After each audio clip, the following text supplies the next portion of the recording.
Caroline. Susunod na po, Blue Team, ang Anong Kwento.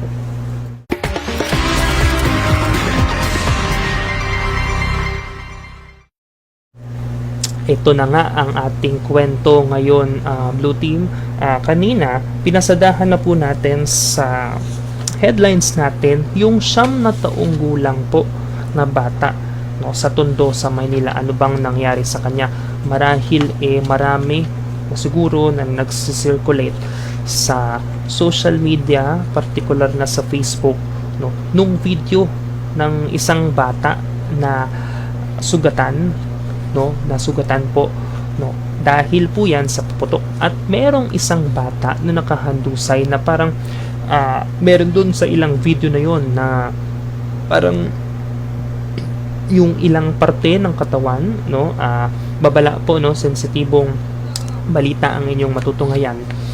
Yung nakita doon yung bata, no, parang sabi natin, sorry to say this word, lasog-lasog yung ilang katawan. Pero ito po yung report kagabi ng 24 oras na ilang mga media network hinggil po rito na itong bata na ito na yan, yung may kita nyo sa gilid ng inyong screen. May kita pa sa CCTV, 2 bata po yan na naglalakad sa kalsada. At ayon sa report, no, itong 2 bata na to na naglalakad sa may Tondo sa Maynila, no, magpapaputok pala itong 2 ito, no. Yung isa dyan sa bata na yan yung namatay at yung isa yung sugatan, no. Meron silang napulot na isang hindi patukoy na isang paputok na hindi patukoy kung anong uri yun ng paputok, no? Sabi po ng PNP o Philippine National Police, katumbas daw po yan ng Goodbye Philippines at nung Goodbye Bin Laden. Ganun daw po kalakas yung pagsabog. Yan, makikita niyo po sa inyong mga TV screens kung paano, no, sumabog yung yan, napakalakas po nung pagsabog na yan nung yan, yung nung December, nung Sunday lang po to, nung Sunday, December 28 ngayong taong 2025. Ilang araw po yan bago nga magbagong taon. At batay nga sa report ng Philippine National Police, no, hindi lang nila sinindihan yung paputok na yan. Yung paputok na yan, napulot lang daw nila yan sa daan. And then, pagkatapos, sinindihan ng bata, no, meron pa raw ilan silang mga sinindihan, like yung piccolo, no. And then, after nun ng sindihan, pumutok, ayan yung resulta. Katulad nung nakikita nyo po sa inyong mga TV screens, no. Yan, i-ano natin ng mabuti yung video kung saan yung parte nung bata talagang ayan, malakas so yung pagsabog na yan na halos sabi ng mga residente at sabi nung kanilang barangay captain dyan po sa barangay na yan, rinig na rinig daw po nila yung pagsabog, no. At ayan na nga ang resulta, yung isa dyan sa mga nagpaputok na bata na yan, 12 years old, namatay, no. Namatay po dahil nga sa malakas yung pagsabog na yan Ayan, no. May kita nyo sa inyong mga TV screens, malakas.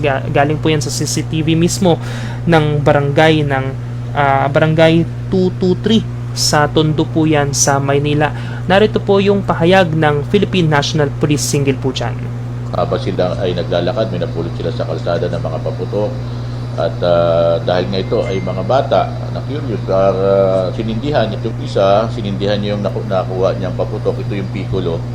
At pag sindi niya rito, sumabay din yung hawak-hawak nitong isa para siyang fountain. So, hindi lang isang paputok ito, no? So, nagkahalo-halo daw yung paputok kasi sinabi parang fountain daw itong hawak ng bata. Tapos, kasing lakas siya ng Goodbye Philippines at Goodbye Bin Laden. So, hindi ko alam itong mga itsura ng mga paputok na ito. Pero as far as I concerned, ito yung mga malalaking paputok no? At noon, nung hindi pa ito pinagbabawal, nung wala pang ordinansa tong mga to, sabi ng Iblan, malalakas daw talaga, parang bomba na nga ito kumbaga. At kitang-kita naman dyan sa video kung gaano kalakas yung pagsabog, no? Na sabi nga ng ilang mga residente, rinig na rinig daw po nila yung pagsabog na yan.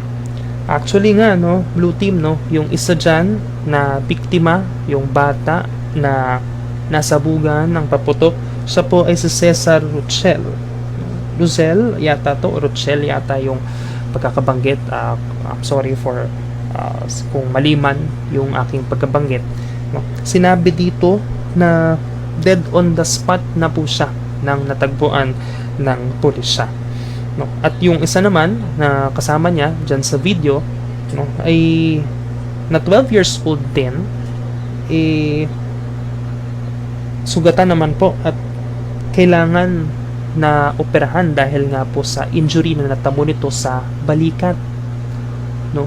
So sa lakas ba naman ng pagsabog, talagang yung bata talaga kung hindi man mamatay yung isa, sugatan talaga sa lakas ng pagsabog. No? 8:30 PM nang maganap ito, no? 8:30 ayon po sa pulisya at sa CCTV na rin, no? 8:30 ng gabi noong Linggo, December 28 nang maganap itong ganitong insidente, no? Na involve yung dalawang 12 years old na bata sa Tondo sa Maynila. December 26 naman, ilang araw bago maganap yung insidente, kaka-birthday lang daw nitong ni Cesar, yung bata na namatay dyan sa matapos siyang maputukan, nung pinaputok niyang, napulot niya lang naman na paputok dyan sa daan. So narito po yung pahayag ng kanyang magulang na, well, nanlumo po talaga sa sinapit ng kanyang anak. Sakit eh. Birthday lang po kasi niya nun. December 26 eh. Kahit naman po ganun yung makulit, malaping po yun eh. Sakit eh, sobra. Hindi rin po kasi namin alam na ganun eh.